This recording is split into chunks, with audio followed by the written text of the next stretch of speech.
Mongolia does not disappoint. Imagine a territory half as large as Europe, but with only 2.5 million inhabitants. The land of the eternal blue sky is ideal for those who hope to find, in an ever-shrinking world, remote and amazing places.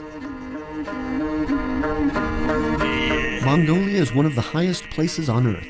Located between Russia and China, it is characterized by its seemingly infinite plains and by the nomadic tradition of its peoples who we will visit throughout our journey and who continue to live in tents. They are completely dedicated to their herds as their ancestors were.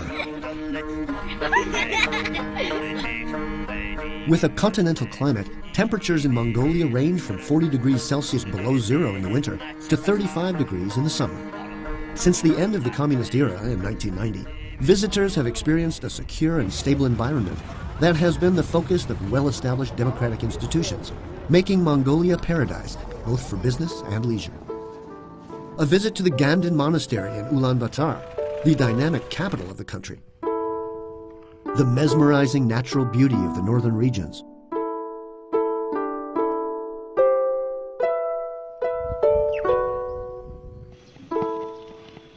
Even the mythical Gobi Desert, where we will encounter huge dunes and the main dinosaur fossil digs in the world.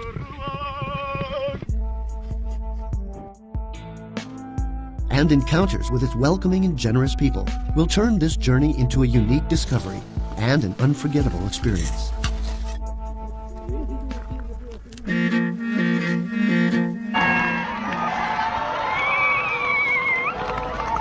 Here one can experience the flavor of unknown territory without any preparation, without dressing, and with a spontaneity that is certain to leave a lasting impression. Atop their horses, Mongols gave the world the largest empire it had ever known in just 25 years. Larger than the Roman Empire, larger than all territories conquered by Alexander the Great, Mongolia was forged under the leadership of Temujin, known as ChinggisKhaan, the emperor of all men to his men, who venerated him and still venerate him today. In 1206, ChinggisKhaan was able to put together the most powerful and disciplined cavalry ever known, with warrior horsemen capable of mobilizing for war in an instant. ChinggisKhaan created the feared flash warfare, a tactic that modern armies still use.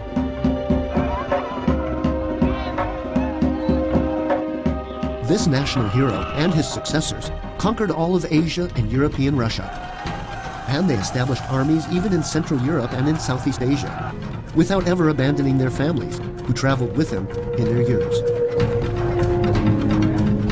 Genghis Khan's conquests were a major reason for the genetic mix that took place between Mongols and other people.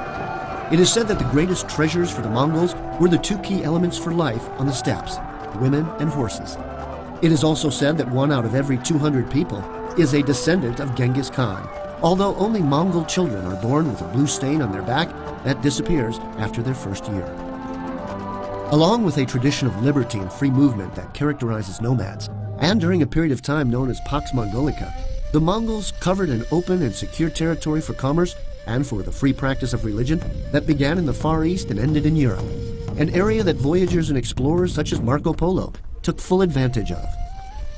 After the death of Genghis Khan and of his eldest son, nothing more was known of his audacious cavalry. The Mongols are still the only people to ride on foot, which enables them to cover long distances without tiring out the horses too much, since the horseman eases into jumps with his knees, and also allows them to rotate their torso completely in order to shoot arrows against the enemy in any direction.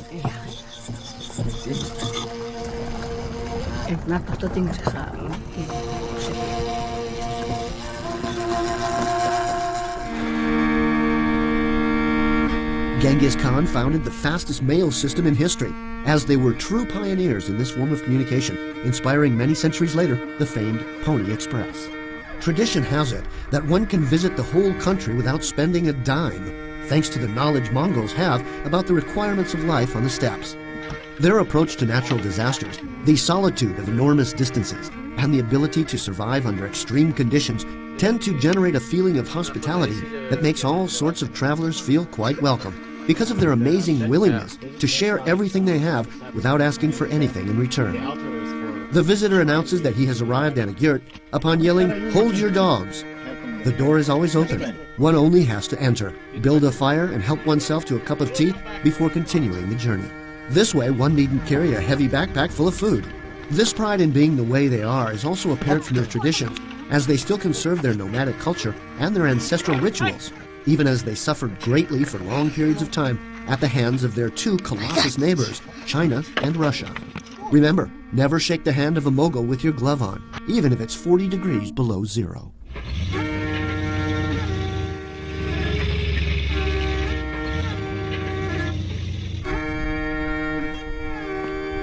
With 80% of its territory dedicated to pasturing, Mongolian nomads search for pastures for their varied herds. Cows, camels, sheep, goats, and horses, totaling 32 million heads of cattle, all of which has earned them the nickname Five Snouts Cattle. They provide families with transport, clothing, milk, meat, trading goods, and even a source of fuel, manure for the Gurd's chimneys. We are a group of 12 families, and I'm the guide of all these families. We are heading towards Erdenet in order to be close to the market and to other opportunities, such as a school for our children to study in.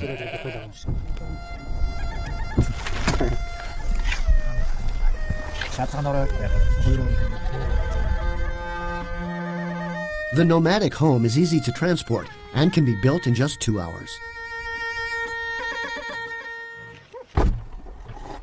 Protocol requires it to be opened with the left hand and to enter through it and exit it in a clockwise cycle. The door must always face south, thus avoiding the wind from the north. On the left, one can find an area for the woman and her work utensils. Towards the back is an area reserved for guests, as well as for the koimor, which houses the head of the family. It also houses various chests with the family's treasures, as well as a small altar with sacred figures or buran, images of the Buddha and of ChinggisKhaan, their protectors. Daily chores are evenly distributed. For instance, it is the woman who milks the cattle, something she does twice a day, while the man goes out to get wood or watches over their cattle.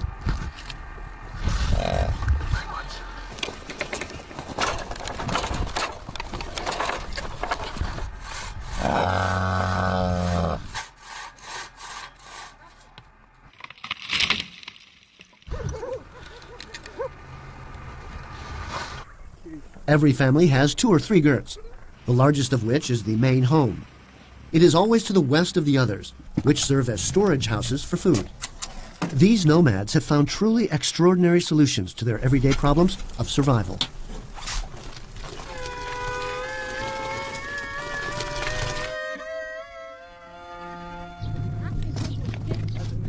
Ayrak is the Mongols' traditional spirit, the national beverage.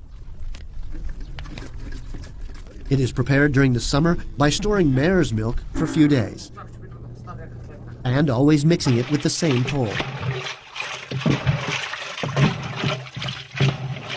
It has a sour taste, and its alcoholic content can vary from 3 to 18% if stored for a long time.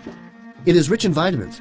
It is used to cure many illnesses, and it reduces the amount of fats accumulated during the winter.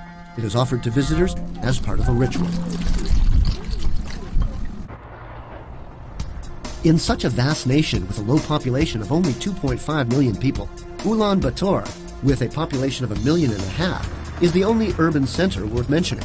It is an excellent point of departure from which to prepare, rent, reserve, and buy all that's needed to face rural Mongolia, a trek that must be made on 4x4s and Russian trucks.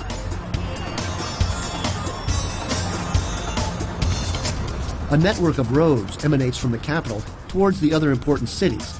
Ulaanbaatar has a variety of activities that can be enjoyed throughout the day, including a visit to its temples, museums, markets, and plazas. It also has a lively nightlife with 600 bars, restaurants, and discos.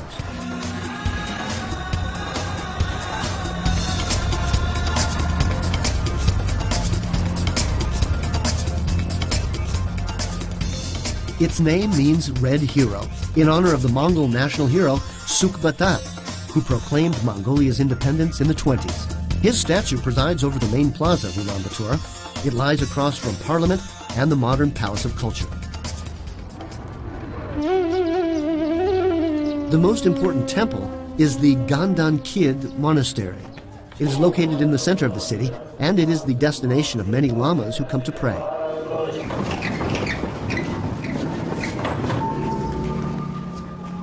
One of its smaller temples has a 25-meter statue of Buddha Avalokiteshvara, made out of bronze and covered by beautiful gold stones, which was blessed by the Dalai Lama in its 1997 inauguration.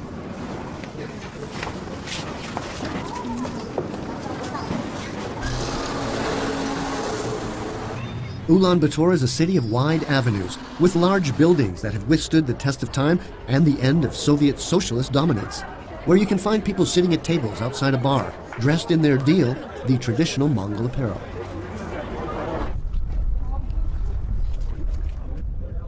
From the Saizan Memorial, built by the Russians on a hill on the outskirts of the capital, one can enjoy some truly breathtaking views of the city.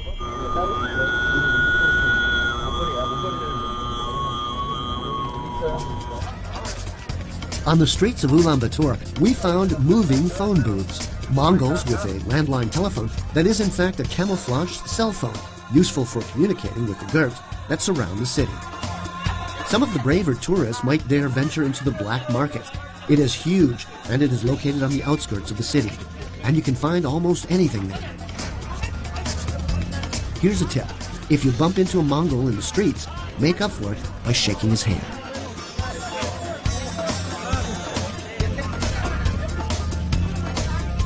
Ulaanbaatar has an excellent university with a historical library famous for its Mongol, Chinese, and Tibetan manuscripts. Mongol calligraphy is almost 2,000 years old. This is besides the symbolic pictures, seals, and letters we found on rocks, caves, and petroglyphs spread throughout the country. Mongol classical writing is one of the marvels of spirituality and a beautiful legacy of Mongolia that was inspired by the special sounds inherent in the Mongol language. Batbayar Dovdan is a professor of calligraphy and writing. Calligraphy is based in philosophy, in a vision of this world. For example, if I take a look at Japanese, Korean, or Arabic calligraphy, I can tell a lot about their philosophy and how they see the world.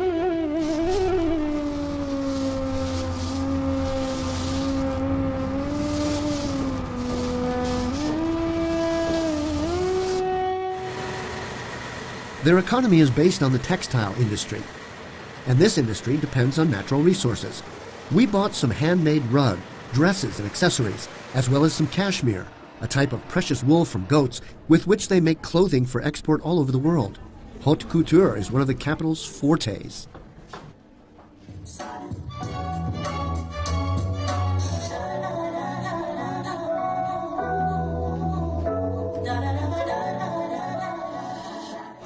The train station is a must for those who wish to take the Trans-Mongolian Railroad. It is a section of the Trans-Siberian Rail that goes from Russia to China, through Mongolia. This iron colossus has taken some getting used to for the Mongols. If you want to visit Mongolia, buy a horse and start your journey, is what they advise.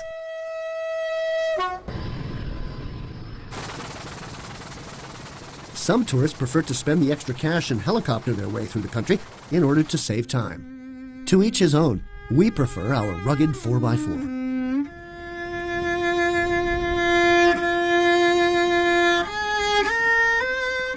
We arrive at Erdenetsu, 100 treasures. It is the oldest monastery and is located to the north of Karakum, the old capital, and the first proof of the sedentary life that ChinggisKhaan established in 1220 as a center for tax and tithe collection and to supply soldiers.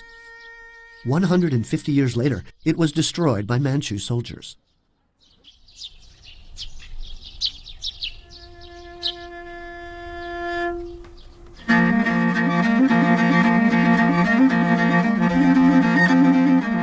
Erdenetsu outlasted the Russian purges. Rebuilt from its remains, it still boasts a square shape, and its gold stupa is flanked by a wall made of 108 white stupas.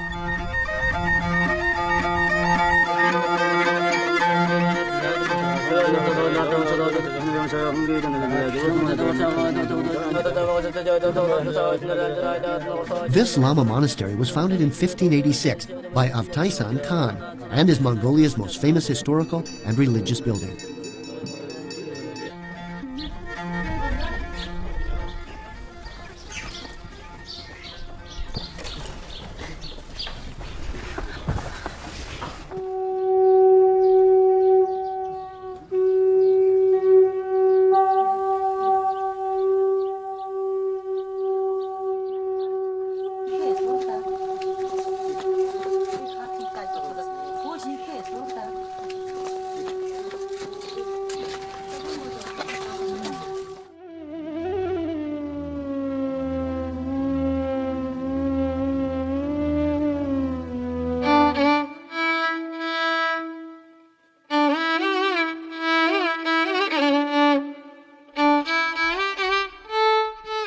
There are sanctuaries and sacred places that are a lot older throughout Mongolia, such as the Deer Rocks, 2-meter-high monoliths in which pictures of deer have been carved, as well as other animals, geometrical figures, and sometimes human faces. These petroglyphs, located mostly near the river Delgermaran, seem to date from the end of the Bronze Age and the start of the Iron Age. Many times in our travels throughout the country, we happened upon ovos, a type of shamanistic rock, ovo topped with kadag, blue cloths, the color of the venerated sky and mountains. Mongols never pass one without stopping. They approach with respect, circle around it 3 times in a clockwise direction, and pray. If they're on horseback, they offer vodka, hairs from the horse's tail, or dairy products, and then they continue on. If you go by car and cannot stop, honking your horn 3 times will do.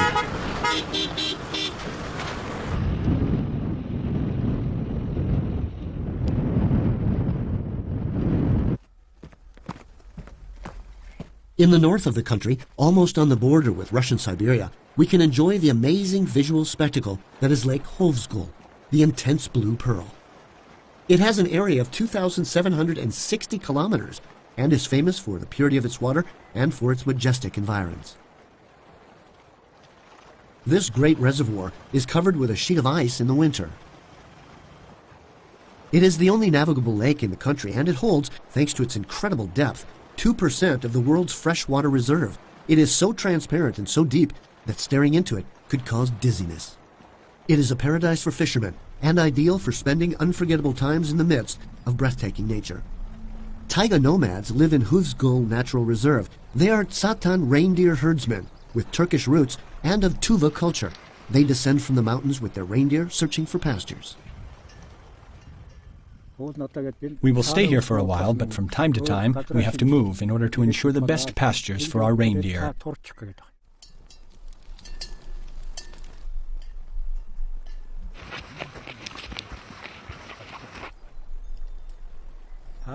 There are 2 or 3 families with approximately 200 or 300 reindeer. The rest of the families have 20 or 30 like us. To the west of the taiga there are another 20 families.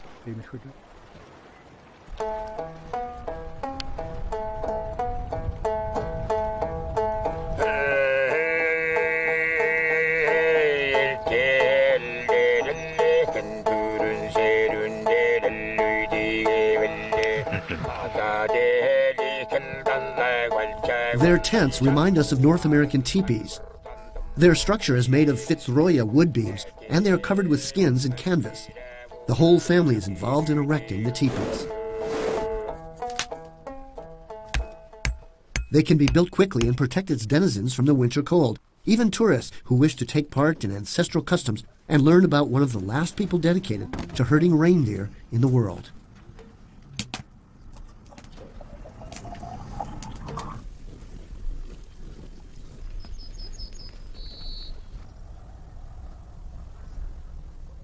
Lake Husvug is full of surprises. The most ancient of Mongol religious traditions is a form of animism, spirits and divine beings from nature with whom their own specialists communicate. Shamans, seers, healers, magicians of time. And Tuya, the shaman, is one of these intermediaries between souls and human beings. She communicates with the spirit of her ancestors in order to ask for protection for her cattle, healings, advice for the future, and better pastures. She does it with a drum, which scares away demons and keeps the channel free from negative influences.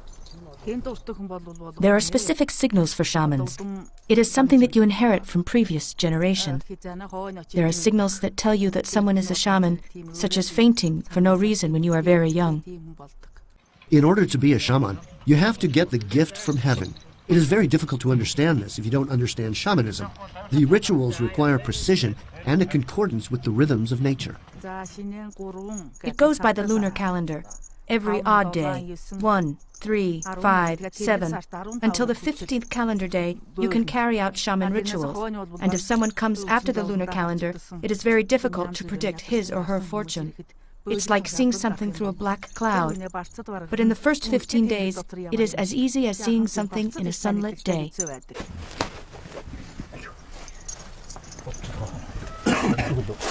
And with the appropriate symbolic dress, complete with boots, she gives us a ritual sacred dance that ends when she goes into a trance and thus begins her trip to the next world.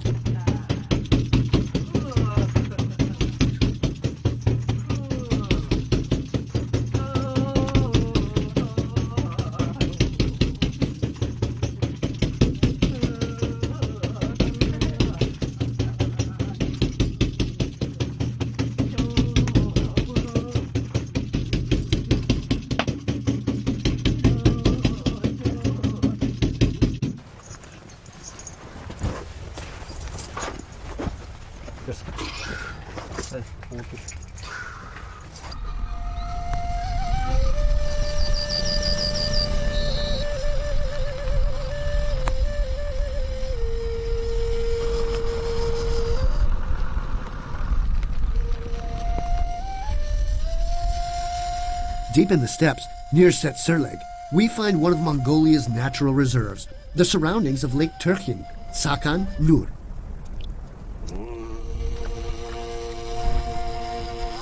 The Orgo Mountain is an extinct volcano 2,240 meters high. It forms a natural park near the lake that is one of the most beautiful and virgin parts of the country. It is ideal for activities such as trekking, fishing, horseback riding, boating, and climbs up the volcano to finish off in a tourist ger base camp.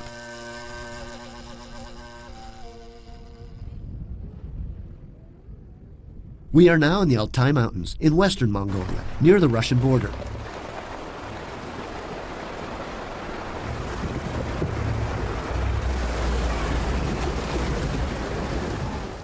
Faithful to their identity, their traditions, and their Muslim religion, the only Kazakh community in the country welcomes us warmly. Halamiya Nutar is Kazakh. He's a doctor, and he lives in the province of Hold with his wife and children. He also practices falconry with eagles, as his Turkish ancestors did more than 2,000 years ago.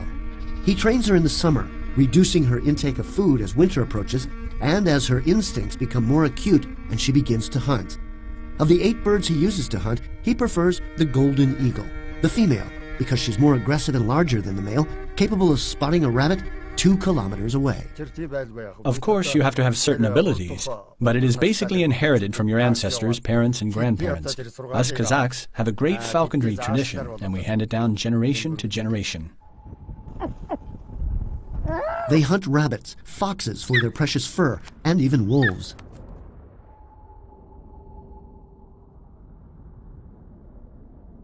The truth is that eagles live for a long time, but people keep them for 30 years. I personally keep them for 5 or 6 years.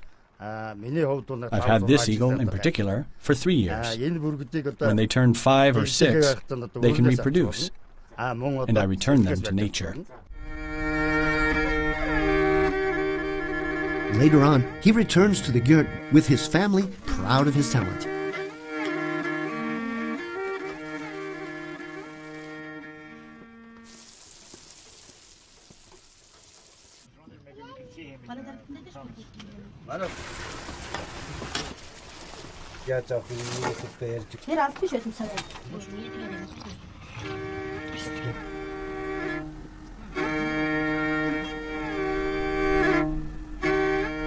A few kilometers away from Hov, an important archaeological site can be found, the Senerim Cave, where we have had the privilege of observing valuable caveman paintings, dating back 40,000 years. It's got beautiful passageways 18 meters high that require good flashlights and hiking boots.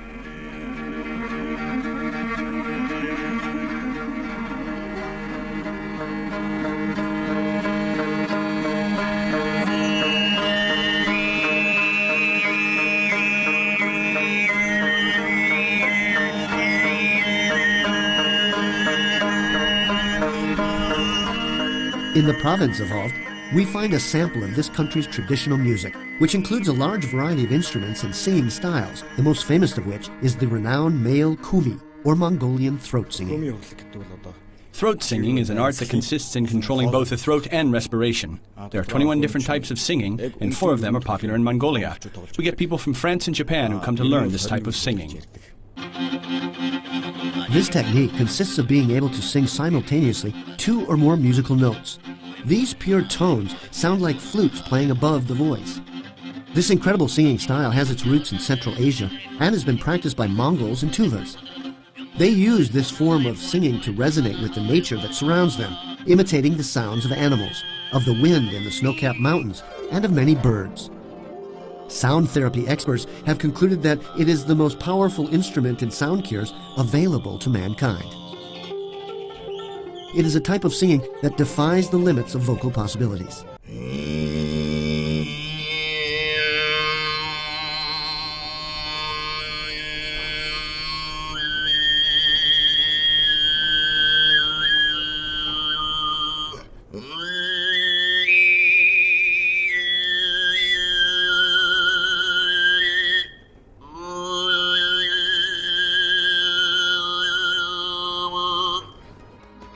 But what never fails to garner attention in any spectacle is contortionism.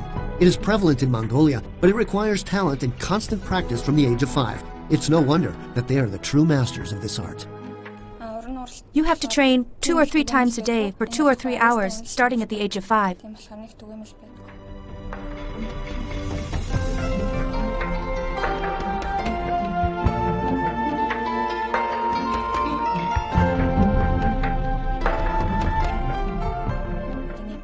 We are very proud to represent Mongolia in the art of contortionism in such a unique way.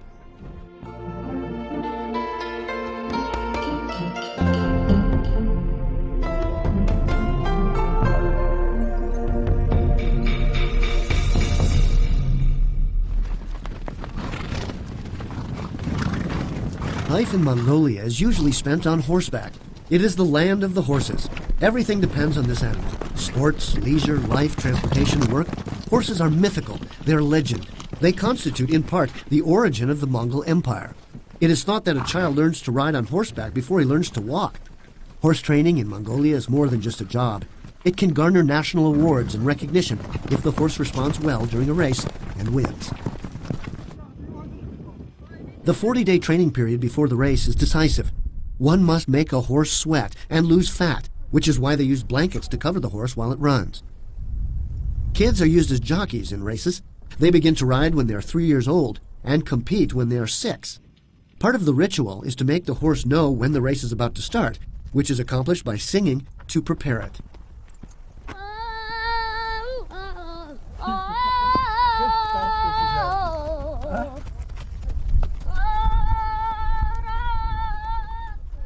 Participating in the Naddam festivities means possibly winning national awards as horse breeder and trainer, a very sought-after prize.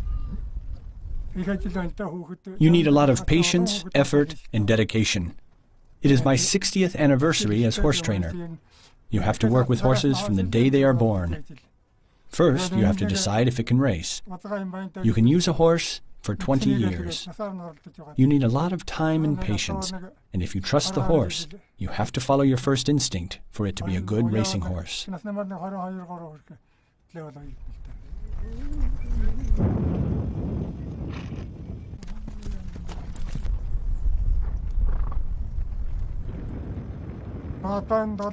I have 2 adult horses, one that is 4 years old and another that is 2.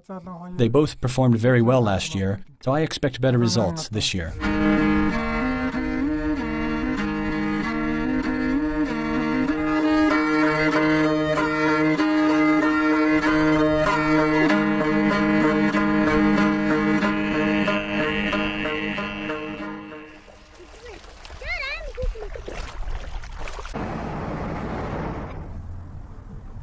At the foot of the Altai Mountains, where ChinggisKhaan was born, Terelj National Park offers us a very peaceful place in which to enjoy nature, to hike, swim, and horseback ride.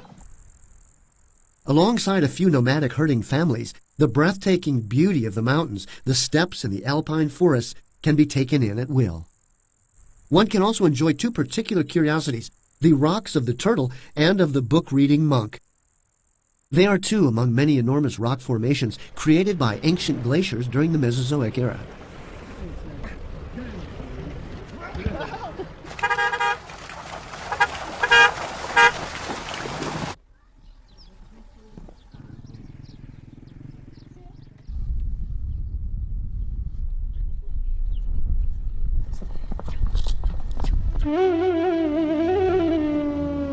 Amar-Bayaz-Galan, originally built in the Chinese style between 1727 and 1737, is made up of 37 temples and sculptures. The communist purges of the 1930s were responsible for the partial destruction and subsequent decay of the monastery. Now it is considered the second most important monastery in the country, thanks to the support of the Dalai Lama.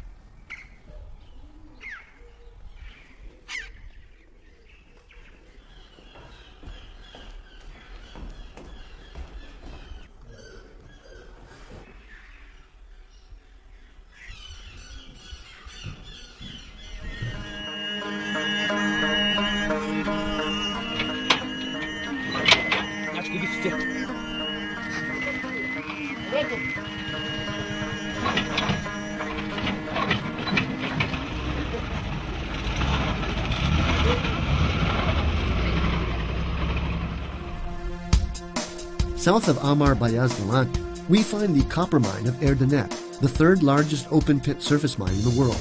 This is the most important company in the Mongolian economy. What's more, the city grew around the mine to such an extent that it is the second most important city in the country.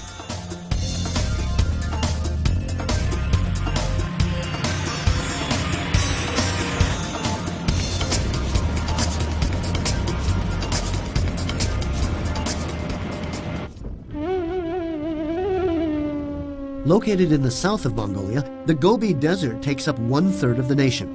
It is one of the largest deserts in the world and the largest at such high latitudes. It is extremely diverse, even in its climate, which boasts an amazing temperature range of 80 degrees from winter to summer. We have been constantly taken by surprise while traveling its unique landscape on camelback, sleeping in girt camps, and connecting with the spirit of the Mongols. During the warmest hours of the summer, mirages appear everywhere, making us believe that there are lakes where in reality there are none. An expert Gobi Desert guide advises us in case we lose our way in these parts. Don't fret and look around until you find a row of electric line posts. If you follow it, it will lead you to a settlement. Another option, he tells us while smiling, is to use the local GPS system, Ger Positioning System. You can always find a nomad that will help you find your way.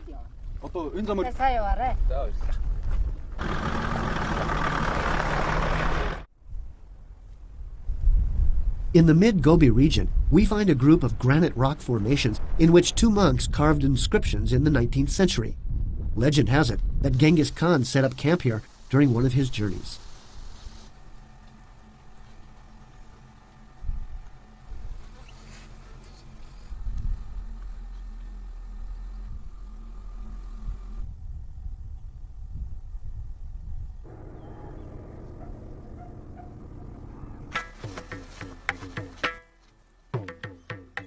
The desert houses important fossil beds discovered in the 1920s by fortune hunter Henry Fairfield Osborne. They include eggs, fossilized dinosaur skeletons, and the remains of Bronze Age civilizations that we can get quite close to, even the fossilized remains of the famous Gobi alligator.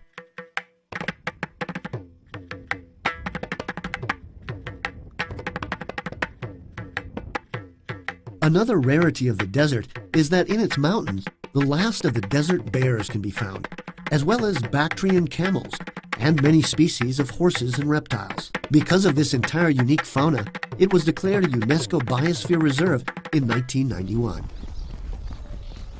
The Yolin Canyon, otherwise known as Vulture Row or Eagle's Entrance, affords impressive views of this valley, which has many secrets. A glacier one can reach by foot, camel, or horseback, which narrows until it becomes a narrow pass, and then a wild torrent, one of the greatest spectacles in the Gobi. This frozen river in the middle of the desert is one of the true mysteries of nature.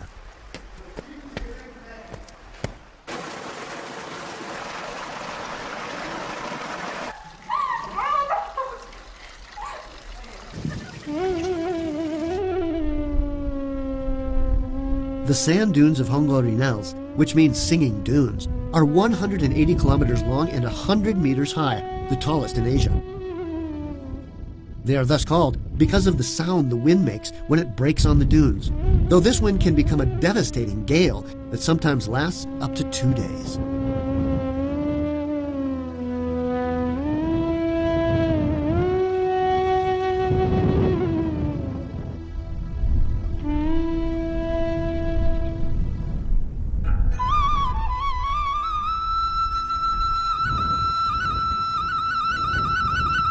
The most representative animal of the Gobi is the Bactrian camel, with its 2 humps.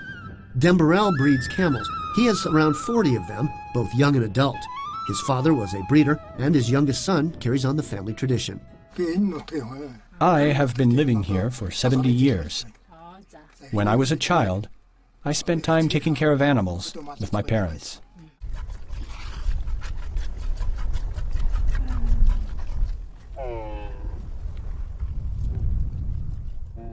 Camels are also used to transport accoutrements from the age of 4. Once again, it is the woman who milks and prepares the hors d'oeuvres, while the man entertains the visitors with a centuries-old Mongolian ritual. It is a custom for nomads who visit each other to exchange kurug tobacco bottles.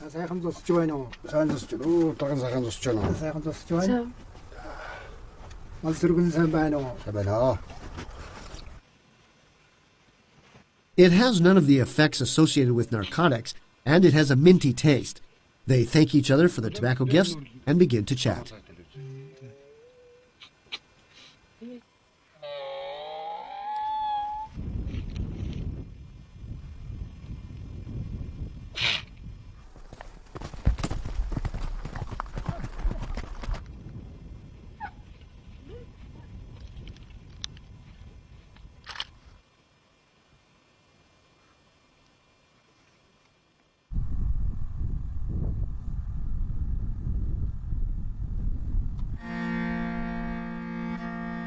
The dunes lead us to Bayan Sag, which means rich in saksaul shrubs.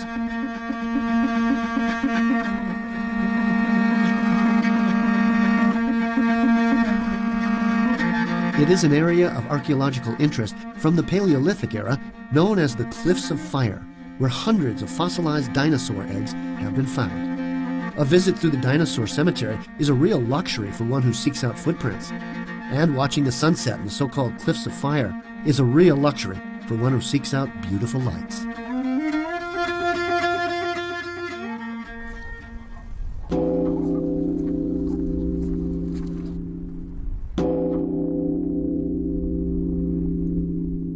There are 2 centers of spiritual energy in the world. One is in Tibet, the other is in Mongolia, in Sainshan.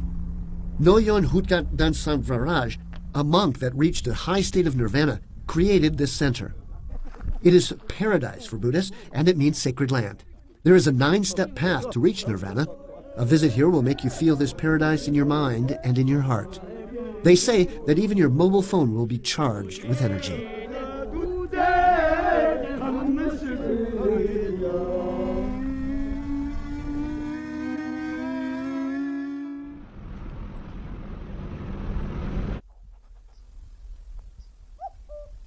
Hustai Nuru, Birch Mountains in Mongol. It is the national park of the southwest of Mongolia, where not only deer and wolves live, but also the last 150 wild Mongol horses, called Przewalski, or Taki. It is the last species of wild horses left on the planet. These so-called ChinggisKhaan horses are genetically different from their more common cousins. They're small and robust, dark ochre from their curly mane to their tail, and striped legs. They feed mainly on grass, which makes Hustai Park its paradise.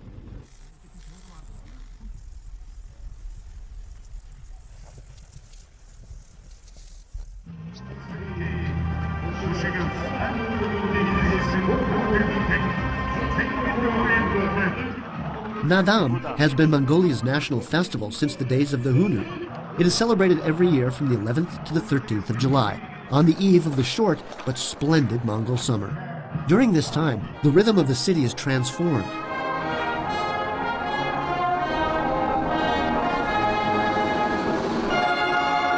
Ulaanbaatar brims with preparations for the celebrations, sparing no detail, for this is the festival that currently constitutes Mongolia's main tourist attraction. Mongolian nomads take advantage of this occasion to meet, to put their muscles to the test in wrestling matches, and put their eyes to the test in archery competitions.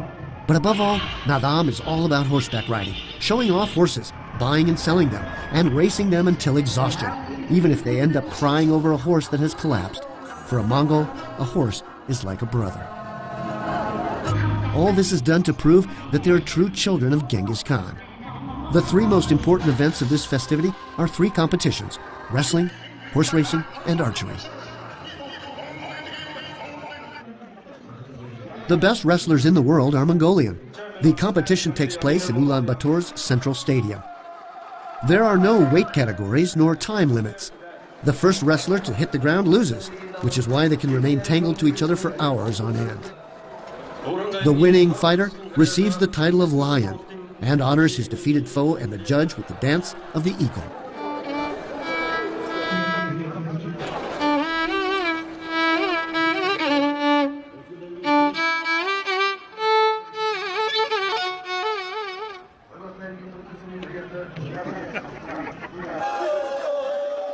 In the game of bones, participants demonstrate their ability and precision by throwing knuckle bones against a token, an entertaining and competitive game like no other.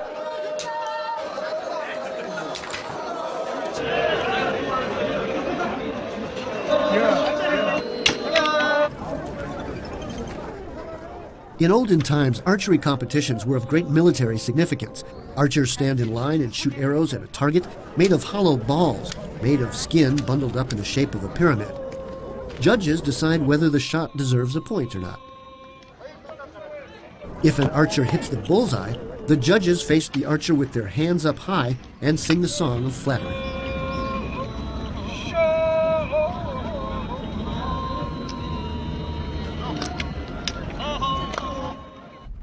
The horse racing takes place in the steppes, with races 15 to 30 kilometers long, depending on the age of the jockey and horse.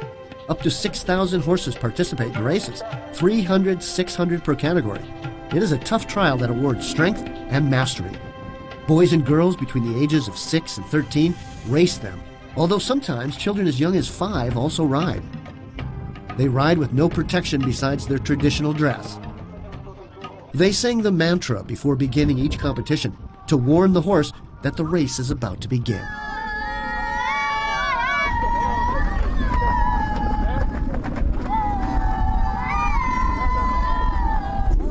It is actually the horse breeder that garners all the honors, then the horse, and finally the jockey.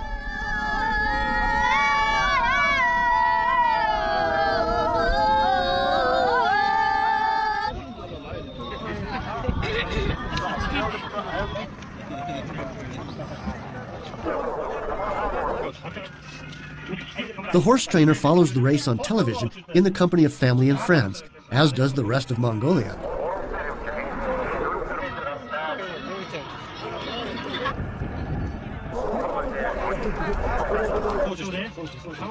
They drink the typical ayrag, and they rejoice when one of their horses wins the race.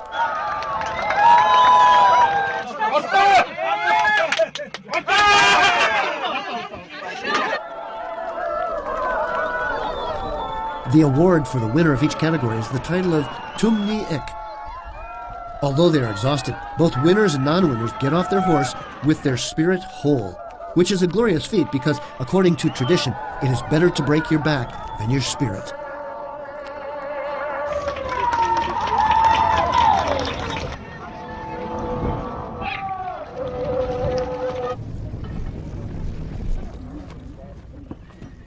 In the meantime, the horde of spectators gets close to the horses to get their sweat. This is done as a sign of admiration, respect, and for good luck.